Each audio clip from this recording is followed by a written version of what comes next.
الله. الحمد لله العلي القدير، والصلاة والسلام على نبيه الأمين وعلى آله الطيبين وأصحابه الطاهرين ومن تبعهم بإحسان إلى يوم الدين. أما بعد،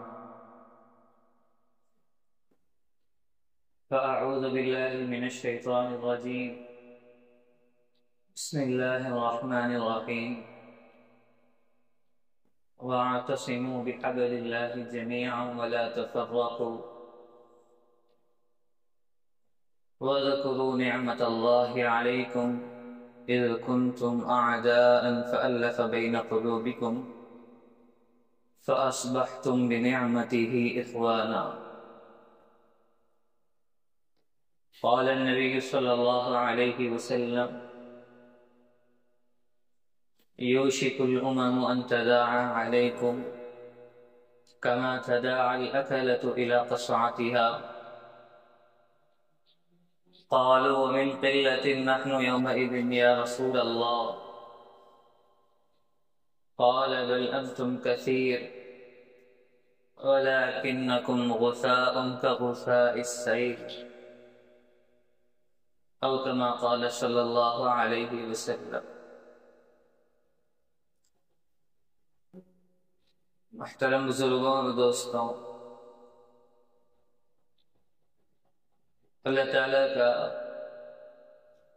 بہت بڑا احسان ہے، اللہ تعالیٰ کی بہت بڑی نعمت ہے کہ دین اسلام سے اللہ نے وابستہ فرمایا،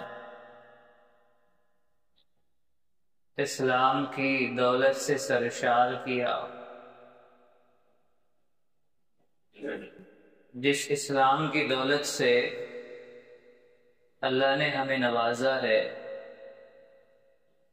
وہ اپنے ماننے والوں کے لیے غفلت اور لاپرواہی کو کبھی بھی پسند نہیں کرتا. ایک مسلمان بندہ غافل رہے، غفلت کی زندگی گزارے، اس کو گزرنے والے حالات اور گزرنے والے سنگینیاں بالکل نظر نہ آوے. اپنے زمانے کے حالات سے، اپنے زمانے کے امور سے بندہ بالکل غافل رہ کر زندگی گزارے، اس کو ہماری شریعت نے پسند نہیں کیا ہے. بلکہ وہ علماء اور وہ فقہا جن کے پاس علم بہت سارا ہے، جنہوں نے بہت کچھ پڑھ لکھ لیا ہے، جن کے پاس فقاہت کا ہنر ہے، جن کو قرآن حدیث کا علم ہے، اگر وہ بھی اپنے زمانے کے حالات سے واقف اگر نہیں ہیں،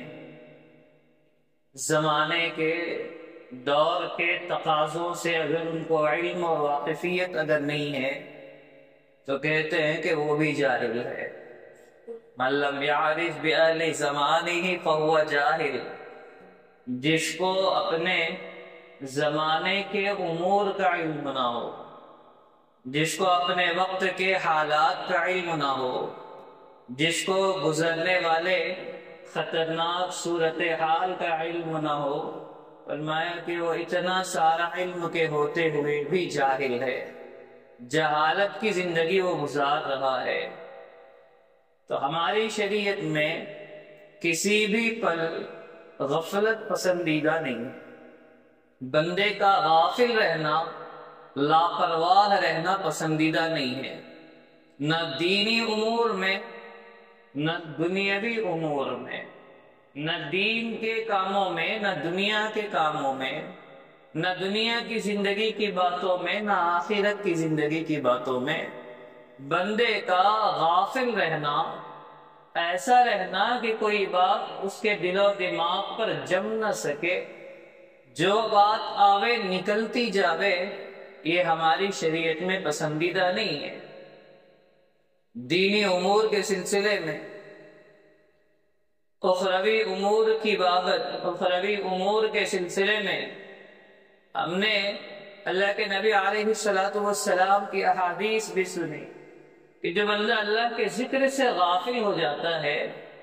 اللہ کی یاد سے غفلت میں پڑ جاتا ہے، اللہ کے نبی نے فرمایا گویا کہ وہ مردہ ہے، زندہ نہیں ہے۔ اللہ کے نبی نے فرمایا مثل الذی یذکر ربہ والذی لا یذکر ربہ کمثل الحی والمیت۔ ایک وہ بندہ ہے جس کو اللہ کی یاد ہے، اور ایک وہ بندہ ہے جس کو اللہ کی یاد نہیں ہے، جو اللہ کو یاد نہیں کرتا۔ تو یہ دونوں ایسے ہیں، گویا ایک زندہ ہے ایک مردہ ہے۔ جو خدا کو یاد کرنے والا ہے وہ تو زندہ ہے، جس کے دل میں غفلت ہے، اللہ کی یاد جمتی نہیں ہے، ذکر اللہ کی اہمیت اس کے دل میں نہیں ہے، اللہ کو یاد کرنے کی فکر جس کے دل میں نہیں ہے، گویا وہ زندہ نہیں ہے، زندے کی شکل میں ایک مردہ ہے۔ ایسے ہی دنیاوی امور کے سلسلے میں جو دنیا کی کام ہے، دنیا کے کاموں کے سلسلے میں بھی بندے کا، ایک مسلمان کا غافل رہنا، غفلت میں رہنا ہماری شریعت پسند نہیں کرتی، بلکہ معلوم کرے کہ دنیا میں کیا چل رہا ہے، دنیا میں کیا ہو رہا ہے، دنیا میں کون سے حالات کا دورہ ہے، کون سے حالات چل رہے ہیں، اور تمہیں اس کو برداشت کرنے کے لیے، اچھائیوں کو بڑھانے کے لیے، برائیوں پر روک لگانے کے لیے تمہیں کیا کرنا ہے، اس کی طرف بھی بار بار توجہ دلائی گئی ہے۔ تو ہمارے اسلام میں غفلت پسندیدہ امر نہیں ہے، پسندیدہ چیز نہیں ہے کہ بندہ کسی بھی چیز سے غافل رہے۔ تو آج کل کے جو حالات ہے، ابھی 13 تاریخ کو بروز پیر کے دن جو انتخابات ہونے ہیں، جو الیکشن ہونا ہے، یہ ہمارے ملک اور ملت دونوں کے لیے انتہائی اہمیت کا حامل ہے۔ اس کی بہت اہمیت ہے، اگر صحیح استعمال نہ کرے تو بڑی خطرناکی بھی ہے۔ ہمارا جس وقت دستور بنا، ہندوستان جب آزاد ہوا انگریزوں کے قبضے سے، انگریزوں کے تسلط سے جب ہندوستان آزاد ہوا، آزادی کے بعد جب دستور اور آئین بنایا گیا، قانون بنایا گیا، تو پہلے دفعہ جب قانون کے دستاویزات، دفعات جو پیش کیے گئے، تو اس میں ملک ہندوستان کے ہر باشندے کو ووٹ دینے کا حق منظور کیا گیا کہ یہ ہماری جو ریاست چلے گی، ہمارا جو ملک چلے گا، وہ جمہوری ملک رہے گا، یہاں عوام کی حکومت ہوگی، عوام کے ذریعے سے قائم ہوگی، عوام کے لیے کام کرے گی۔ اس طرح کے الفاظ تھے کہ یہاں کی حکومت عوام کی رہے گی، بادشاہت نہیں رہے گی، عوام کے ذریعے حکمرانی کے تختوں کا انتخاب ہوگا، حکمرانی کے عہدوں کا انتخاب ہوگا، اور یہ حکومت بھی عوام کے لیے کی جائے گی۔ تو یہ 3 لفظ تھے، عوام کی حکومت، عوام کے ذریعے، عوام کے لیے، اور ہر باشندے کو، یہاں کے ہر بسنے والے کو، جس کی عمر 21 سال مکمل ہو جائے، 21 سال کے ہر باشندے کو ووٹ دینے کا اختیار دیا گیا کہ جس کی عمر 21 سال ہو گئی ہے، اب وہ ووٹ دینے کا مختار ہے، اس کو ووٹ دینے کا اختیار ہے۔ تو یہ جمہوری حق ہم کو ہمارے دستور اور آئین کے بنائے جاتے وقت بنیادی طور پر یہ دیا گیا کہ یہاں کی حکومت کا انتخاب کرنا۔ ابھی انگریزوں کی غلامی سے چھٹکارا ملا، ہندوستان آزاد ہوا، پھر یہ غلامی کے پنجرے میں نہ جا گئے، پھر یہ ہندوستان اسی انگریزوں کے غلامی کے طرز پر نہ جاوے، انگریزوں کے جیسا ظلم کی صورت پھر ہندوستان کو دیکھنا نہ پڑے، انگریزوں نے جیسا ملک پر قبضہ کیا ہے ایسا قبضہ پھر بعد میں چل کر کسی اور کا نہ ہو سکے، انگریزوں کا جیسا ظلم پھر آگے چل کے اس ظلم کا سامنا نہ کرنا پڑے۔ تو ہمارے آئین اور قانون میں یہ حق دیا گیا کہ یہاں کی حکومت کا چننا عوام کے ہاتھوں میں رہے گا، عوام جس کو پسند کرے، جس کو اختیار کرے، اس کو حکومت دی جائے۔ کوئی بندہ اپنی طرف سے، اپنے تسلط سے، اپنی زور و زبردستی سے حاکم نہیں بن سکتا۔ کوئی عہدہ اور کوئی حکومت کا تخت اپنے زبردستی سے نہیں چن سکتا، بلکہ عوام کو اختیار رہے گا کہ وہ کسی کو حکمرانی کے تخت پر بٹھائے۔ تو قانون یہ بنایا گیا کہ 21 سال کا ہر باشندہ، جس کی عمر 21 سال ہے، 21 سال کا ہر باشندہ ووٹ دینے کا اختیار رکھتا ہے۔ پھر آگے چل کر تقریباً 1988 میں، پہلے تو تھا 21 سال کا مسئلہ، پھر 1988 میں اس 21 سال میں ترمیم کرتے ہوئے 18 سال کے ہر باشندے کو ووٹ کا حق دیا گیا کہ جس کی بھی عمر 18 سال مکمل ہو جائے اس کو ووٹ دینے کا اختیار ہے۔ وہ اپنا حکمراں خود چن سکتا ہے، اپنا پسندیدہ انسان کو خود حاکم بنا سکتا ہے، اس سے حکومت کی ذمہ داریاں انجام دلوا سکتا ہے، اس کو یہ اختیار ہے 18 سال مکمل ہونے پر۔ تو جس وقت سے یہ ووٹ کا حق ملا، اصل تو اعزاز تھا، یہ اعزاز کی بات تھی یہاں کے باشندوں کے لیے، یہاں کی باشندوں کے لیے آزادی کی بات تھی، چین اور سکون کی بات تھی۔ تو لوگ اپنے اپنے اختیار سے حالات کے بدلتے اور تقاضوں کے اعتبار سے، زمانے کے حالات کے اعتبار سے الگ الگ حکمراں منتخب کرتے ہوئے آئے، اچھی تعلیم کے لیے، اچھی مستقبل کے لیے، صحیح علاج اور معالجے کے لیے، بے روزگاری کے حل کے لیے، مہنگائی کے خاتمے کے لیے، غربت کے ختم کرنے کے لیے۔ اس طرح الگ الگ لوگوں نے الگ الگ چیزیں مد نظر رکھتے ہوئے اپنے اپنے حکومت کرنے والوں اور اپنے اپنے حکمرانی کے افراد کا انتخاب کرتے ہوئے آئے، اس زمانے سے لے کے آج تک۔ مگر مسئلہ آج کا تو کچھ ایسا بن گیا کہ جس دستور نے، جس قانون نے ووٹ دینے کا حق دیا ہے، جس دستور اور آئین کی بنیاد پر ووٹ دینے کا حق ملا ہے، آج اسی دستور اور قانون کو بچانے کے لیے ووٹ دینے کی ضرورت ہے۔ پہلے دستور اور آئین مضبوط تھا، اس نے ووٹ کا حق منظور کر دیا کہ ووٹ کے ذریعے سے اپنے حکمراں منتخب کرو، مگر اب گرتے گرتے حالت کچھ ایسی کمزور اور خطرناکی کی بن گئی ہے کہ اب دستور کی حفاظت کے لیے، قانون اور آئین کو بچانے کے لیے خود ووٹ کے استعمال کی ضرورت ہے کہ اگر ووٹ کا استعمال نہ کیا جائے، ووٹ کو صحیح سالمیت نہ دی جائے، ووٹ کے استعمال سے اگر جی چرایا جائے گا تو جس خطرے کی بنیاد پر ووٹ کا حق دیا گیا وہی خطرہ پھر دوبارہ سامنے آئے گا۔ خطرہ تو یہ تھا کہ جیسے انگریزوں کی غلامی تھی، انگریزوں کا ظلم ہندوستان پہ ہوا، آگے چل کے کسی اور کا ظلم ایسے انگریزوں کی طرح نہ ہو، پھر ملک ہندوستان غلامی کے پنجرے میں نہ آوے، کسی کا یہاں تسلط نہ ہو، یہاں کسی کا قبضہ نہ ہو، یہاں کسی کی بادشاہت کے چرچے نہ ہو، یہ فکر تھی۔ اور یہ ہونا تھا کہ عوام اپنی پسند سے، عوام اپنے اختیار سے ووٹ دے کر اپنا حکمراں منتخب کرے۔ آج گرتے گرتے حالت یہاں تک بن پڑی ہے، بندہ اگر ووٹ نہیں دے گا تو جو خطرہ تھا وہ خطرہ پھر دوبارہ الٹ کر آئے گا کہ جس غلامی سے چھڑانے کے لیے ووٹ دیا گیا وہی غلامی کے دن پھر دیکھنے پڑیں گے۔ جس تسلط اور قبضے کے ڈر سے ووٹ کا حق دیا گیا وہی تسلط اور قبضہ پھر دوبارہ ہندوستان پر ہوگا۔ جس ظلم کا سامنا ہندوستان کے غلامی کے ایام میں تھے، پھر وہی ظلم کے ایام، پھر وہی ظلم کے دن ہندوستان کو دیکھنے پڑیں گے۔ جو خطرہ تھا، حالت اتنی سنگینی کو پہنچی ہے، ووٹ اب اگر استعمال نہیں ہوگا تو پھر جن خطروں کی بنیاد پر، جن غلط کاریوں سے بچنے کے لیے ووٹ کا حق دیا گیا، وہ سارے ہی امور تباہ اور برباد ہو کر پھر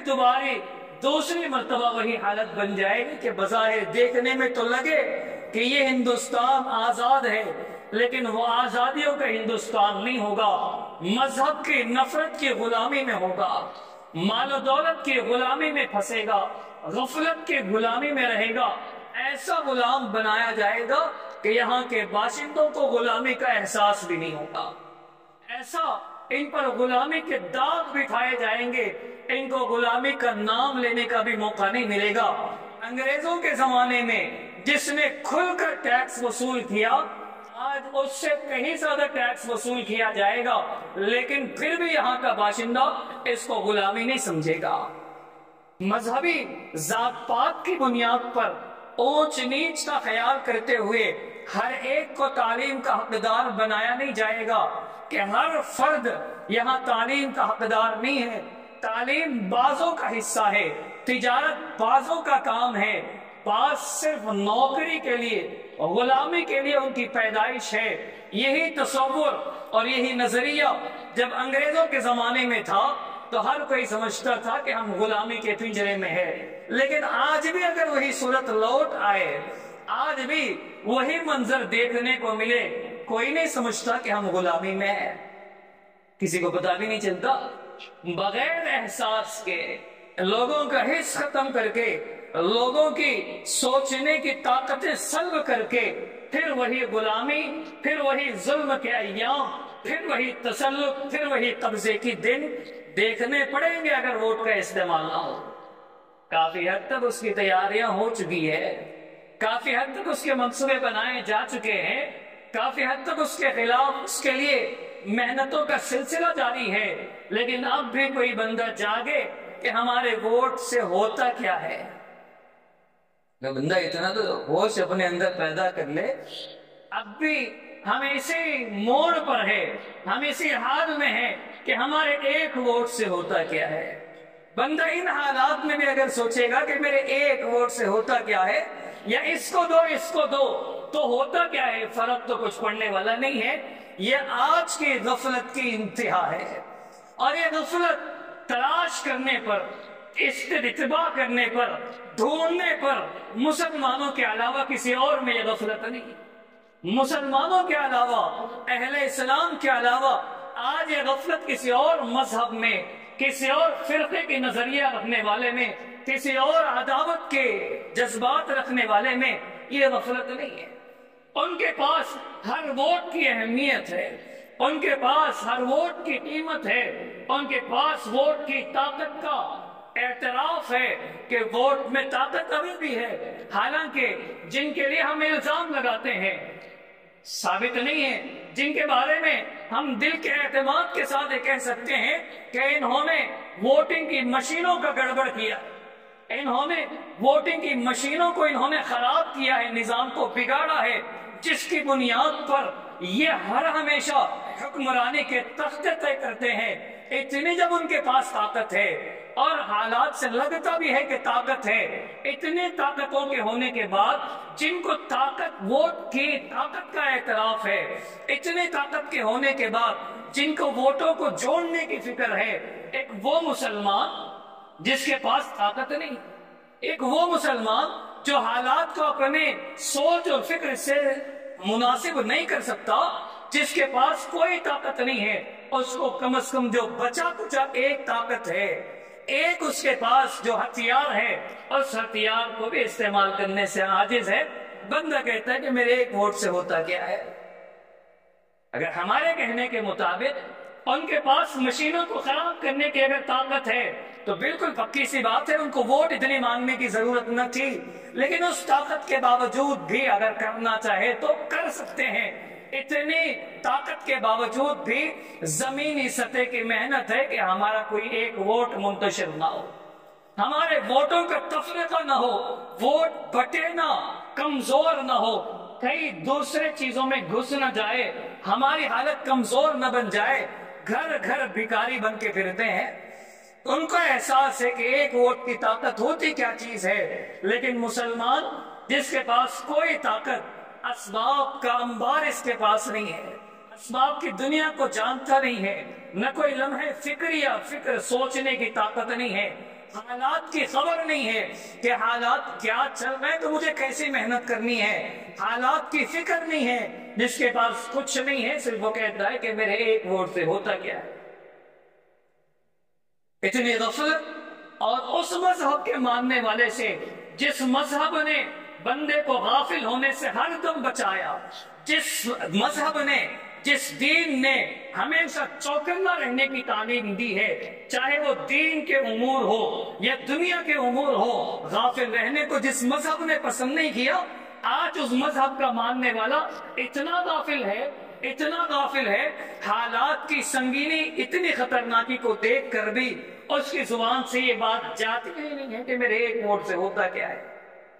کہ میرے ایک ووٹ سے حالات کتنے سدھریں گے، حالانکہ وہ یہ بھی نہیں جانتا کہ یہ نعرہ اپنی زبان پر جمانے والے، یہ کہنے والے کہ میرے ایک ووٹ سے ہوتا کیا ہے، کتنے افراد ہیں جن کی تعداد ہزاروں سے بڑھ کر لاکھوں تک جا رہی ہے۔ 100% ووٹنگ ایک خواب کی شکل بن گیا،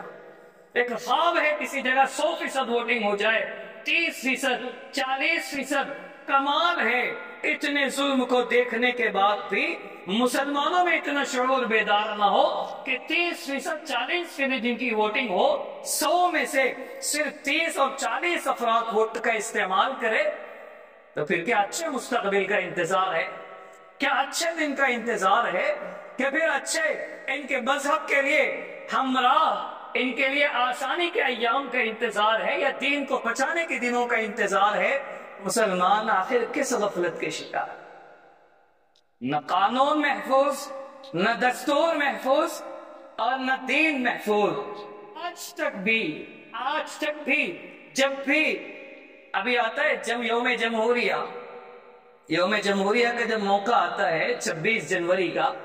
26 جنوری کے موقع پر کھل کر یہ بیانات ہوتے ہیں کہ ہمارا جو قانون، ہمارا جو آئین ہے، اگرچہ کہ اس کو بنانے میں ماہرین کا ہاتھ ہے، بڑے تجربہ کاروں نے، ماہرین نے اس کے اصول تجویز کیے،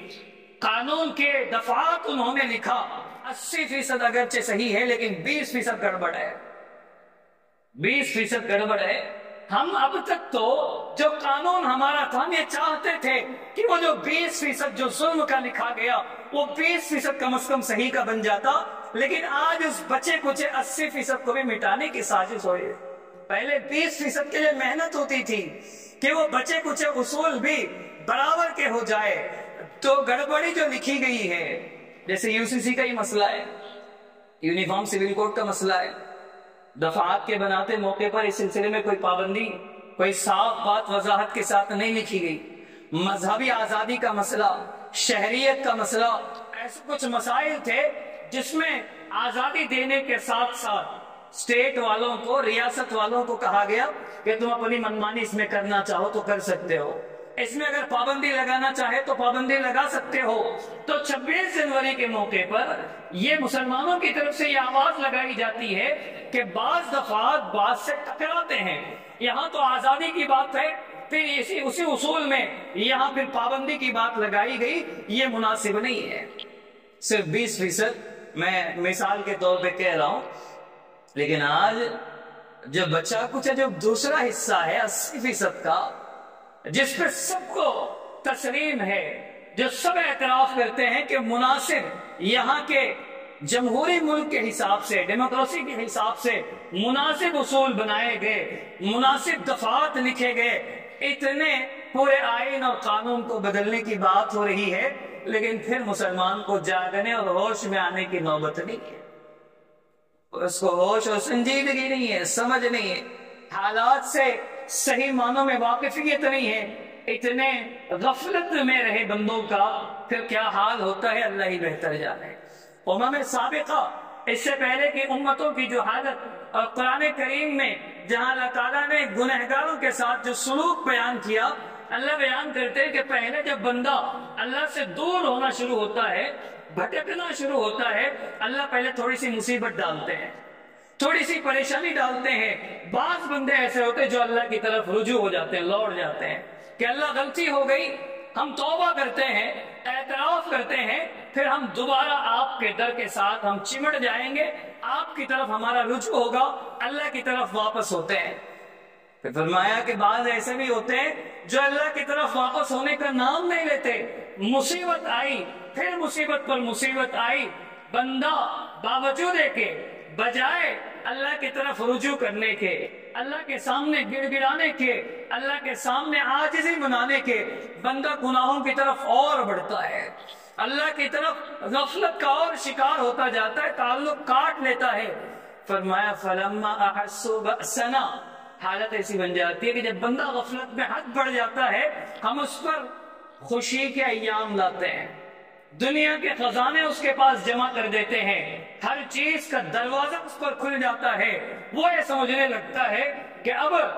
میری مصیبت دور ہو گئی، اب میرے ساتھ کوئی پریشانی نہیں ہے، میرے ساتھ کوئی مصیبت نہیں ہے، میں عیش و آرام کے ساتھ زندگی جی رہا ہوں، میرا کوئی گناہ بھی نہیں ہے، میرا کوئی قصور بھی نہیں ہے۔ بندہ جب ایسا غافل ہو جاتا ہے، اللہ کا عذاب اچانک پکڑ لیتی ہے، اللہ کا عذاب ایسا اچانک پکڑ لیتی ہے، بندے کو پتہ بھی نہیں رہتا کہ میرے اس گناہ کا وبال ہے، اس لیے کہ مصیبت میں ہوگا تو اللہ کی طرف رجوع رہے گا، لیکن مصیبت ختم کر کے، مصیبت کا خاتمہ کر کے اللہ ہر چیز کے دروازے کھول دیں گے، عیش و آرام کی زندگی نظر آنے لگے گی، سکون کی زندگی نظر آنے لگے گی، پھر اللہ اچانک ایسے پکڑیں گے،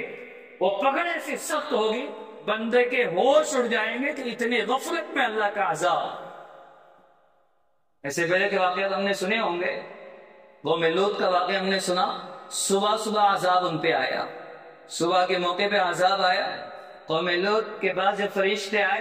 تو حضرت لوط علیہ السلام نے کہا کہ یہ عذاب کے بالکل مستحق ہیں، ان پر عذاب برسا دیا جائے، عذاب نازل کر دیا جائے، تو فرشتوں نے کہا الیس الصبح بقریب، کیا صبح کا وقت قریب نہیں ہے؟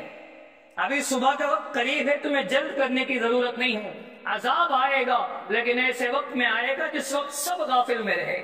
غفلت میں رہیں گے۔ قرآن کریم میں جہاں جہاں عذاب کا تذکرہ ہے، تقریباً مواقع میں اس لفظ کا ذکر ملتا ہے کہ غافلین، یہ لوگ غفلت میں تھے، اللہ کے عذاب سے، اللہ کی پکڑ سے لوگ ہوش میں نہیں تھے، اللہ ایسا غافل کر دیں گے، پھر غفلت کے بعد جو اللہ کا عذاب آئے گا اس کی تاب نہیں لا سکیں گے۔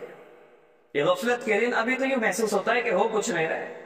ہو کچھ نہیں رہا ہے، کس کے پاس ہے، کس کے پاس اتنی طاقت ہے کہ NRC اور CA اگر لاگو ہو جائے اپنے باپ دادا کے دستاویز پیش کرے کہ ہمارے باپ دادا ہندوستانی تھے، اپنے کم از کم پیش کر لے، اپنے کم از کم پیش کر لے، اپنے باپ دادا کی شہریت کو تو بعد میں ثبوت دے، باپ دادا کے بارے میں بتانے کی سکت کس کے پاس ہے کہ میرے یہ باپ دادا کی دستاویزات ہے، یہ ثبوت ہے کہ میرے باپ دادا ہندوستانی تھے۔ اب اتنی آزادی کے بعد، اتنی سہولیات کے بعد اسلام پر عمل کرنے کی گنجائش نظر نہیں آتی۔ آج بڑا انعام اگرچہ آزادی ہے، اتنی آزادی کے بعد اسلام کی طرف کسی کے قدم نہیں بڑھتے۔ آگے چل کے اگر یونیفارم سول کوڈ کو لاگو کر دیا گیا، کتنے ایسے ہیں جو ہمت کر کے کمر بستہ ہو کے اسلامی تعلیمات کی طرف آگے بڑھیں گے۔ آج آزادی ہے تو کرنے کو تیار نہیں ہے، پھر بعد میں خاتمہ ہوگا تو کون تیار ہوگا؟ ایسے قوموں نے، کئی ایسے قوموں کی تاریخ لکھی گئی جو پہلے جہاں مسلمانوں کی بادشاہت تھی، جیسے اسپین ایک ملک ہے جہاں بادشاہوں کا، مسلمانوں کی بادشاہی چلی ہے، آج مسلمانوں کا نام و نشان تک نہیں ہے، مسلمانوں کی دینی تعلیم کا نظم تک نہیں ہے، اسلام اور ایمان کا نام لینے والا تک نہیں ہے، تو کیا ابھی بھی غفلت،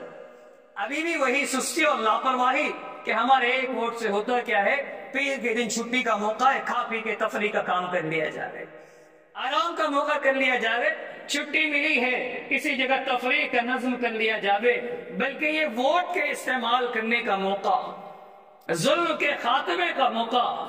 دل کے قیام کا موقع، امن و شانتی کے قائم کرنے کا موقع ہے۔ بندہ ہمتاً اللہ کی طرف متوجہ ہو، اللہ کی طرف رجوع کرے، اللہ کی طرف اپنے توجہ پھیرے کہ ہمارے ووٹ سے تو کچھ نہیں ہو سکتا، اللہ آپ کی طاقت ہے، آپ کی طاقت سے ہو سکتا ہے، آپ کی قدرت سے ہو سکتا ہے، اللہ آپ کی نصرت سے ہو سکتا ہے۔ بندہ خدا کی طرف متوجہ ہو کے کام کرے۔ موقع تو یہ تھا حالت تو ایسی تھی کہ مسلمان ان الیکشنوں کے بارے میں ہر بندہ محتاط ہو کے تیاری میں لگتا. تیاری میں لگنے کے بعد ان کو یہ بتایا جاتا کہ تیاری کے ساتھ ساتھ اللہ کی طرف بھی توجہ کی ضرورت ہے. ایک دنیاوی امور کی تیاری کے ساتھ ساتھ ہمارا تعلق خدا سے بھی جوڑنے کی ضرورت ہے. مگر ہماری حالت ایسی ہے، نہ نیچے کی محنت ہے نہ اوپر کی محنت ہے. نہ نیچے کی محنت ہے نہ اوپر کی محنت ہے. کسی سے فون کر کے پوچھا جائے بھائی تمہاری تیاری کیسی چل رہی ہے، تو جواب دیا جاتا ہے ہاں پیسے بانٹنے میں مصروف ہے، ایک گلی کا کام ہو گیا دوسری گلی میں جا رہے ہیں. یہ مسلمانوں کا سلوک ہے. ابھی تھوڑی دیر ابھی پہلے وہ میں نے فون کیا کہ بھائی تم کو مشورے میں بلایا گیا، تم کو بتایا گیا کہ تم کو گھر گھر محنت کرنا ہے اور ذہن سازی کرنا ہے کہ ووٹ منتشر نہ ہو، ووٹ نہ بکھرے. تم مذہب کے خاطر، ملک کے خاطر ووٹ میں، الیکشن میں صحیح کارکردگی کا کام کرو. تو بندہ ابھی فون اٹھا کے کہتا ہے ہاں ایک گلی میں بانٹنا ہو گیا ہے، ابھی لیسٹ میں ہم ٹک لگا رہے ہیں، ایک گلی کا کام ہو گیا ابھی دوسری گلی باقی ہے. ہماری کارکردگی ہے یہ، ہمارے الیکشن میں آنے والے سنگینی کے حالات میں ہماری یہ کارکردگی، ہمارا یہ کارنامہ ہے کہ ہمارے ملاقاتیں کوئی نجی ملاقاتیں نہیں ہیں. مذہب کے تحفظ کے خاطر، ملک کے محبت کے خاطر کوئی کام کرنے والا بندہ نہیں ہے. ہر کسی کو عہدے کی تلاش ہے کہ عہدہ ملے، عہدہ ملے، کہ مجھے فلاں عہدہ ملے، فلاں عہدہ ملے، میں فلاں سیاستدان کی نگاہ میں آ جاؤں، ایک دو میری تصویریں فلاں کے پاس چلی جائے تاکہ بعد میں میرا کام کرانا آسان ہو. پہلے اپنی زندگی بچانا آسان ہو جاوے پھر کام کراتے بیٹھنا. پہلے مذہب بچانے کی بات کرو، پہلے اپنے آئین اور قانون کی حفاظت کی بات کرو، اس کے بعد جس سے جو کام کروانا ہے سب کام بن جاوے نہ بنے. زندگی چل جاوے گی لیکن مذہب نہ بچے تو کام نہ چلے. حالت ایسی ہے، ہمارے کارنامے ایسے، ہماری ملاقاتیں ایسی ہے کہ سب کی نگاہ بھائی کام کہاں تک آنے. ہم بالکل محتاط ہے، کوئی بندہ پیسوں کے بغیر نہیں چھوٹنے والا، گھر پہ پیسے پہنچے. ہماری اتنی فکر ہے، ہماری ملاقاتیں ایسی ہے کہ ہم بہت محتاط ہیں، ہماری نگاہ میں سب ہے. ہم کو اتنی ذمہ داری دے دی گئی ہے کہ کسی ایک کوئی پیسہ دیے بغیر چھوڑیں گے نہیں. حالانکہ اب بھی ہم یہ سمجھتے ہیں کہ پیسوں پر کوئی ووٹ نہیں دیتا، پیسوں سے کوئی ووٹ نہیں دیتا. ہم اب بھی یہ سمجھتے ہیں کہ شہروں میں تو لوگ پیسے پھر بھی لے لیتے ہیں لیکن ووٹ جسے دینا ہے اسے دیتے ہیں. لیکن جن لوگوں کو دیہات کی ہوا لگی ہے، جن لوگوں نے مکاری نہیں پڑی ہے، جن لوگوں نے دھوکہ دینے کے ایام نہیں سیکھے ہیں، دھوکہ دینے والے انسانوں کو نہیں دیکھا ہے، آج بھی ان دیہاتوں میں اتنی وفاداری ہے. اس کو وفاداری نہیں کہا جا سکتا لیکن پھر بھی میں کہتا ہوں آج بھی اتنی وفاداری ہے. اگر گھر میں 3 پارٹیوں کے پیسے آئے،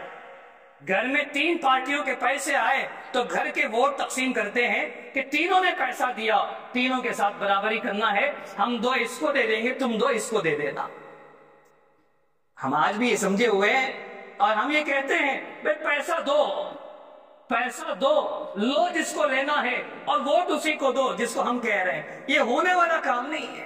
بلکہ آج بھی کئی لوگوں کی زبانوں سے سنی ہوئی بات، جس کو مکاری کی عادت ہو گئی ہے وہ کچھ بھی کہہ سکتا ہے، پیسہ لے بھی سکتا ہے اور زبان سے کہہ بھی سکتا ہے کہ تمہارے لیے بالکل ہمارا ووٹ ہے. ورنہ جو ابھی دیہات کے ہیں، جن کو کھانا پینا اپنی زندگی کی ضروریات سے بس ہے، جن کو مکاری اور عیاشی کی فکر نہیں پڑی، جنہوں نے دھوکہ دینے والے اور مسکرا کر پیچھے سے نفرت کرنے والے چہروں کو جنہوں نے نہیں دیکھا ہے، ان میں آج بھی یہ ہے کہ اگر پیسہ 3 پارٹیوں کا ملا ہے تو ہمارے گھر کے ووٹ بھی تقسیم ہو جائے. جس نے دیا نا انصافی نہ ہو بلکہ برابری ہو. 3 لوگوں نے دیا تو کس کے ساتھ غداری کرے؟ بھئی کھایا ہے تو بالکل برابر، نمک حرامی تو نہیں کریں گے، نمک حرامی تو نہیں کریں گے. بیچارہ اس نے دیا، ایک ووٹ تو کم از کم اس کو دینا چاہیے، ایک ووٹ تو اس کو دینا چاہیے. پھر کمزوری تو نہیں کر سکتے، اس نے بھی دیا، اس نے بھی دیا، اس نے بھی دیا. ناراض کس کو بھی نہ کرے. بھئی 3 ووٹ ہمارے اگر ہے اور تینوں نے پیسہ دیا ہے، ایک اس کو دو، ایک اس کو دو، اس کو دو، پیسوں کا برابر ہو گیا. اتنی سمجھداری والے آج بھی ہے. اور ہم کو فکر ہے کہ پیسہ بانٹ کے ہم ووٹوں کا انتخاب کروائیں گے، پیسہ بانٹ کے الیکشنز کو صحیح معنوں میں ہم انجام دلوائیں گے. پیسے کی تقسیم کر کے ووٹوں کو منتشر نہیں ہونے دیں گے، بٹنے نہیں دیں گے. یہ خواب ہے، یہ خواب ہے. وہ پیسہ لے کے سمجھتے ہیں کہ سب کے ساتھ برابری کرنا ہے. اس کو بھی دینا ہے، اس کو بھی دینا ہے، اس کو بھی دینا ہے۔ اس کو کیا پتا ہے کہ کس کو ووٹ دینے سے کیا نقصان ہے؟ اس کو کیا پتا ہے کہ ووٹوں کے منتشر ہونے سے کیا نقصان ہے؟ نہ اس کو ملک سے واسطہ، نہ اس کو مذہب سے واسطہ، نہ اس کو تو پیسوں سے واسطہ ہے کہ پیسہ مل گیا ایک دن کی مزدوری کا۔ ووٹ ایک سے ادھر ادھر ہونے میں کیا فرق پڑا؟ اگر ادھر ایک بڑھ گیا ہو تو ہماری وجہ سے ایک ادھر بھی بڑھ گیا، ادھر بھی ہماری وجہ سے بڑھ گیا، ہم نے کسی کو نقصان تو نہیں کیا۔ وہ یہ سمجھتا ہے کہ میں نے تینوں طرف دے دیا، تینوں کا انصاف کر دیا، نہ کسی کا بڑا نہ کسی کا گٹھا، کسی کا تو ہم نے نقصان تو نہیں کیا، اس کو کچھ بھی فکر نہیں ہے۔ لیکن آج بھی مسلمانوں میں انتشار ہے، اس کو دے یا اس کو دے، اس کو دے یا اس کو دے۔ ابھی ان کو پکا نہیں ہے، ابھی ان کے دماغ میں صاف بات سمجھ میں نہیں آئی ہے، ابھی ان کے دماغ میں بات گھسی نہیں ہے کہ کس کو دینا پکا ہے۔ ابھی بھی ان کے دماغ میں اتنا ہی ہے، اس کو دے بے تو بھی چلے، اس کو دے تو بھی چلے۔ یہ چلنے والا معاملہ آج کے زمانے میں نہیں ہے، بلکہ جو برسر اقتدار، جہاں ہمارے تلنگانہ میں 17 سیٹیں جو ایم پی کی سیٹیں ہیں، اگر یہاں کی جو نجی حکومت ہے، جو صرف اسٹیٹ کی حکومت ہے، اگر اس کو 17 کے 17 بھی مل جاوے، ایسا تو نہیں ہو سکتا، لیکن اگر کسی کو 17 کے 17 بھی مل جاوے تو وہ وہاں جا کر حکومت تو قائم نہیں کر سکتی جو صرف اسٹیٹ کی ہے اور پورے ملک میں نہیں ہے، صرف اسٹیٹ کے حد تک اس کو 17 بھی اگر مل گئے تو وہاں جا کے حکومت تو 17 سے قائم ہوتی نہیں ہے، 17 سے حکومت کوئی قائم نہیں کر سکتا۔ بس دو باتیں ہیں، یا تو ادھر کا ساتھ دے، ادھر کا ساتھ دے، اور اتنی بات بھی صاف ہے کہ ادھر کے ساتھ دینے والی ہے ہی نہیں۔ میں دائیں ہاتھ سے اشارہ کر رہا ہوں، ادھر کی تو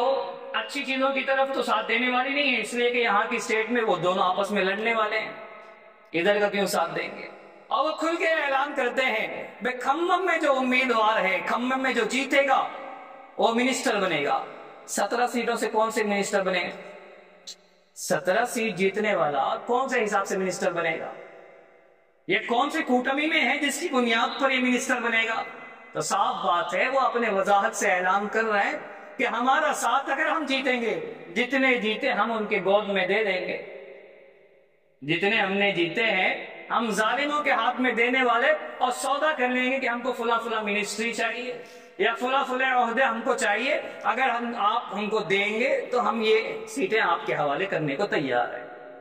ایسے موقع پر مسلمان اتنا سنجیدہ نہیں ہے، ابھی مسلمان کو اتنی فکر ہے، ابھی مسلمان یہ سوچ رہا ہے، واقعی ہو بھی سکتا ہے، سوچ بھی سکتا ہے، اس لیے کہ ابھی دینی مزاج نہیں بنا، سیاست کا ہی مزاج ہے مسلمانوں کا، اس نے کیا دیا، اس نے کیا دیا، اس نے کیا دیا، ابھی تو اس کے آنے کے بعد 4 مہینے گزر گئے، اس نے کیا کیا کیا نہیں کیا، اس نے تقریباً گزشتہ 10 سالوں سے کیا دیا، اب ہم کو کیا دیا، ہم نے کیا لیا وہ دیکھنا نہیں ہے،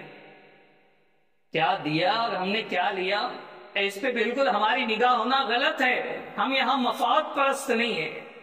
اور یہاں کسی پارٹی کے عہدیدار نہیں ہیں، اور کسی پارٹی کے خیر خواہی اور بھلائی کی ہم کوئی امید بھی نہیں لگائی جا سکتے، اور کوئی گارنٹی کی بات بھی نہیں ہے کہ انہوں نے ظلم کیا تو یہ ہمارے ساتھ بھلا کرنے والے ہیں، یہ بالکل مسلمانوں کی پارٹی ہے، یہ بالکل عہدہ دیں گے، ہم ایسی بات بالکل بھی نہیں کر سکتے۔ یہاں مسئلہ صرف اتنا ہے کہ یہ ظالم ہے، یہ ملک کو، دین کو مٹانا چاہتا ہے، یہ ملک کو تنزلی کے راستے پر لے جا رہا ہے، یہ مسلمانوں کے ساتھ خاتمے کے ارادے کرتا ہے۔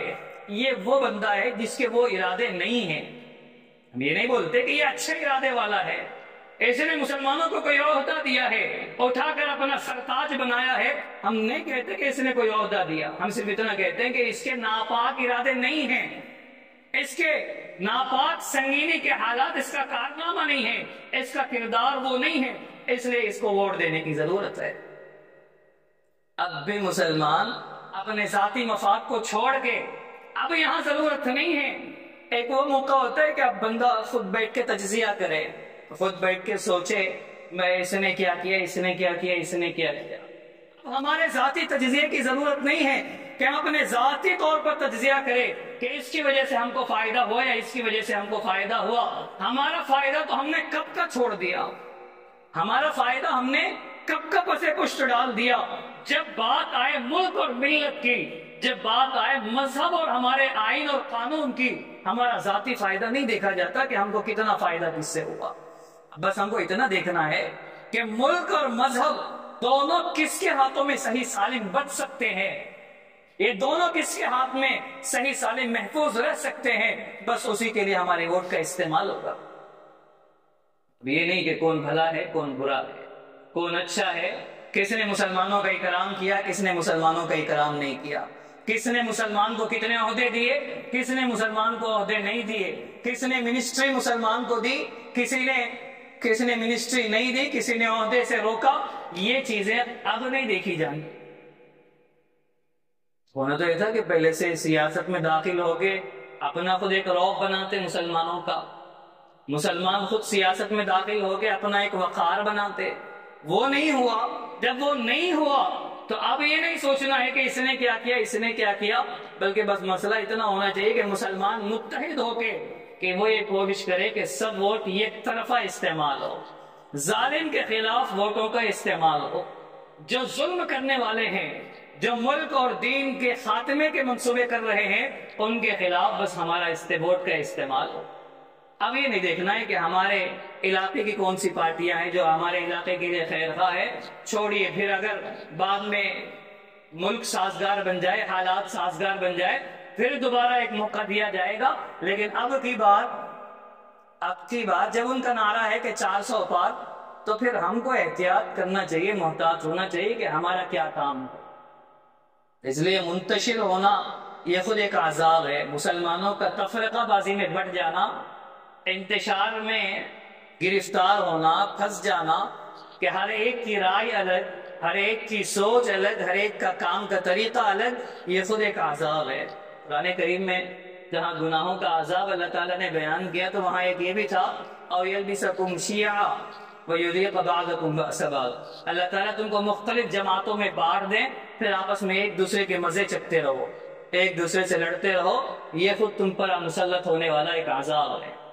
مسلمانوں کا منتشر ہونا، افتراق کا شکار ہونا، یہ خود ایک عذاب ہے۔ اس لیے جو آنے والے انتخابات ہے اس میں لازمی اہتمام کرے کہ ہماری ایک ووٹ کی بھی کمزوری نظر نہ آوے، 100% ووٹنگ کی فکر کرے، ہمارا کوئی فرد، ہمارے علاقے کا کوئی آدمی ووٹ دیے بغیر ووٹ کے حق سے محروم نہ رہے، ووٹ کے استعمال سے خالی نہ رہے، سستی اور لاپرواہی بالکل چھوڑ دے، فجر کی نماز کا اہتمام کرے، فجر کے بعد پہلے وہلے میں ووٹ کا استعمال کر لے، صبح 7 بجے سے جب بھی شروعات ہو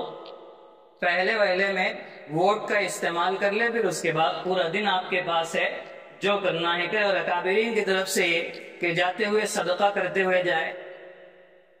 اس لیے کہ صدقے کی وجہ سے مصیبتیں ٹلتی ہے، اللہ کا غضب ٹھنڈا ہوتا ہے۔ صدقے کا اہتمام کرے، دعاؤں کا اہتمام کرے، اللہ کی طرف توجہ بنا کر رکھے، ان ساری چیزوں کا اہتمام کرتے ہوئے بندہ اپنے ووٹ کے صحیح استعمال کی فکر کرے۔ انتشار ابھی بھی نہ ہو، بلکہ کھلم کھلا یہ پورے اہل اسلام اور اسلام کے خیر خواہوں کی طرف سے اعلان ہے کہ اب یہاں ووٹ 3 میں نہیں بٹنا ہے، بس 2 ہے، ایک ہمارا ظالم ہے اور دوسرا ظالم کا مقابلہ کرنے والا، بس یہ 2 ہی، اس کے علاوہ اور کوئی تیسرا نہیں ہے۔ تیسرا گویا جو نہ ادھر کا ہے نہ ادھر کا ہے، حالانکہ کئی لوگوں نے کہا کہ کوئی بھی ایسا نہیں ہو سکتا کہ اختلاف کے موقع پر اپنے آپ کو نیوٹرل رکھے۔ جب 2 حصوں میں بڑھ جائیں گے لوگ تو وہاں تیسرا نیوٹرل کوئی نہیں ہوتا، تیسری کوئی جماعت نہیں ہوتی جو نہ ادھر کا نہ ادھر کا، ایسا کوئی نہیں ہوتا، بلکہ جو بیچ کا بندہ ہے یا تو ادھر کا ہوتا ہے یا تو ادھر کا ہوتا ہے، اگرچہ ظاہر نہیں کرتا لیکن پکی بات ہے کہ وہ تو یا تو ادھر کا ہے یا ادھر کا ہے، اور ہمارے درمیان صاف ہے کہ جو ہمارا بیچ کا ہے وہ ادھر کا تو نہیں ہے، ادھر کا، ہم ادھر کے ہونے کی پکی بات تو نہیں کرتے لیکن ادھر کا تو نہیں ہے۔ اشارے اگر سمجھ میں آ رہے ہوں گے تو بہت کافی حد تک ہے، اشارے اگر میں جو ادھر ادھر کی بات کر رہا ہوں تو ادھر ادھر اگر سمجھنے کی صلاحیت آ جائے تو بہت بڑے حد تک کام ہے، اس لیے کہ خامخواہ کے نام لینے کی ضرورت نہیں ہے، اور نام لینے سے فائدہ بھی کیا ہے، یہاں بیٹھ کے کسی کا نام لینے سے کوئی مفاد بھی کیا بن پڑتا ہے، نام لینے کی تو ضرورت نہیں ہے، اشاروں میں کام بن سکتا ہے۔ صرف اتنی سی بات ہے جو اسٹیٹ کی گورنمنٹ ہے، گورنمنٹ بھی نہیں ہے، جو اسٹیٹ کی پارٹی ہے، بس اس کو تھوڑے دن کے لیے چھٹی آرام ہے، 10 سال انہوں نے کام کیا اور بہت جم کے کام کیا ہے، بہت محنت انہوں نے کی ہے، تو تھک گئے ہوں گے، تھوڑی دیر آرام کرنے کا بھی موقع ان کو دیا جائے۔ بس اب تک اوپر بھی نہیں تھے 10 سال جن کی چھٹی لگ گئی، اوپر کی 10 سال اور نیچے کے بھی 10 سال جن کی چھٹی تھی، ایک کو تو کام پہ لگا دیا، بس اوپر بھی ایک کو کام پہ لگا دیں گے تو کام اچھا کریں گے، چونکہ ابھی آرام کر کے آئے تو کام کا ذوق بھی اچھا ہوگا، ان کو کام کرنے کا موقع دیا جائے۔ جنہوں نے اب تک کام کر لیا، نیچے ہو یا اوپر ہو، بس دونوں کی چھٹی کر دی جائے۔ دونوں کو تھوڑا سا آرام کی ضرورت بھی ہے، 10 سال کام کرنے کے بعد یقیناً انسان کو آرام کی ضرورت پڑتی ہے۔ نیچے ہم نے ایک کی چھٹی کر دی ہے، بس اوپر والے کی چھٹی بھی کر دی جائے تو انشاءاللہ ہمارا دین بھی محفوظ، ملک بھی محفوظ۔ امید کہ ساری باتیں سمجھ میں آ گئی ہوں گی۔ ووٹوں کے انتشار سے اپنے آپ کو بچائے، ووٹوں کو بٹنے نہ دے، اپنے ذاتی اختلاف پھر بعد میں ہے، الیکشنز کے بعد میں پھر ہم منتشر ہو جائیں گے، پھر بڑھ جائیں گے۔ اپنی اپنی پارٹیاں مسلم ہیں، پارٹی کسی کو چھوڑنا نہیں ہے، جو جس بندہ پارٹی میں کام کرتا ہو اپنی اپنی پارٹی میں کام کرتا رہے، لیکن ووٹ اسی کو دے جس سے ظلم کا خاتمہ ہو، جو ظلم کو ختم کر سکتا ہے اسی کو پارٹی دے۔ اور یہ صرف پارٹیوں کی بات نہیں ہے، یہ اسلام کی بات ہے، اس لیے ممبر و محراب سے یہ باتیں ہو رہی ہے۔ ممبر و محراب سے باتیں ہونے کا مطلب یہ ہے کہ اب یہ ووٹ کا جو مسئلہ ہے یہ صرف دنیا کا مسئلہ نہیں رہا، بلکہ یہ شریعت اور اسلام کا بھی مسئلہ ہے، لہٰذا ان کو باہر نکل کے ووٹ دینے کی گنجائش رہی۔ تو حالت جب ایسی بن گئی، وہ ایک حالات تھے جو پرانے فتاوی لکھے گئے، جب ووٹ ایسا نہیں تھا جس سے اسلام کے بچنے یا مرنے کا خطرہ ہو، بلکہ آج ووٹ گرتے گرتے یہاں تک آ گیا تو اب یہاں آ کے لڑنا مناسب نہیں ہے، یہاں آ کے منتشر ہونا مناسب نہیں ہے، بلکہ مسلمانوں کے ووٹوں کو انتشار سے بچانا ازحد ضروری ہے۔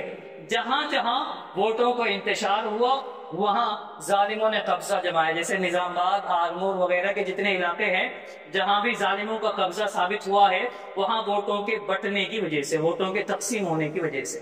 اور جہاں ووٹ تقسیم نہیں ہوئے،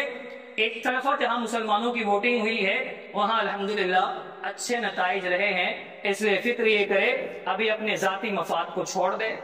ذاتی اختلافات کو چھوڑ دے، پارٹی کے نظریات کو چھوڑ دے۔ ہم نے اب تک کبھی کسی پارٹی کو برا بھلا کبھی نہیں کہا ہے، کسی پارٹی کے اچھے اور برے ہونے کے جو نظریات ہوتے ہیں وہ الگ ہوتے ہیں، کہ پارٹی نے کیا کیا، پارٹی کے حاملین کا کیا ارادہ ہے، پارٹی کے بھلا برا ہونے سے یہاں کوئی مطلب ہی نہیں ہے۔ بھئی ہر پارٹی اچھی ہے، جو دو پارٹیاں ہیں یہاں جو ہمارے ریاست کے اور جو کانگریس وغیرہ کے مسائل پہ، دونوں پارٹیاں اچھے ہیں، پارٹیوں میں برا بھلے کی بات نہیں ہے، بس بات اتنی ہے کہ اس کو دینے میں فائدہ ہے، اس کو دینے میں کوئی فائدہ نہیں، اس کو دینے میں خطرے کا احساس ہے، خطرہ محسوس ہوتا ہے، فائدہ تو کچھ نہیں ہے۔ اس لیے جو انڈیا کوٹمی ہے اس کے لیے اپنے ووٹ کا لازمی استعمال کرے۔